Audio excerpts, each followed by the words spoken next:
Monarch butterflies migrate to California and Mexico to winter every year, but over the past decade, their numbers have dwindled. Now there's a push to get them listed as an endangered species, but as Cronkite News reporter Rylee reports, there won't happen anytime soon. It's easy to recognize a monarch butterfly with its orange and black wings. But finding monarchs these days isn't as easy as it once was. That's because monarch butterfly numbers continue to decline. That kind of spectacular experience of being surrounded by thousands or tens of thousands or even hundreds of thousands of butterflies.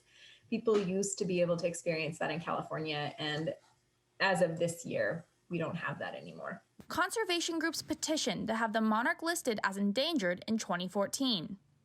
In December, the U.S. Fish and Wildlife Service announced that listing the monarch butterfly is, quote, warranted but precluded.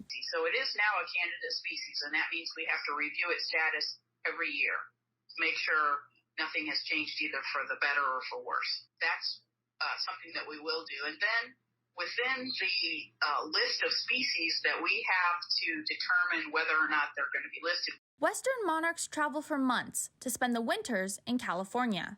The Xerces Society has tracked the monarchs for decades, and there used to be millions of butterflies that would winter in California. But for several years, those numbers have only been a few 100,000. Monarchs at overwintering sites. And then 3 years ago in the fall, we counted less than 30,000. And so it was like a tenfold drop.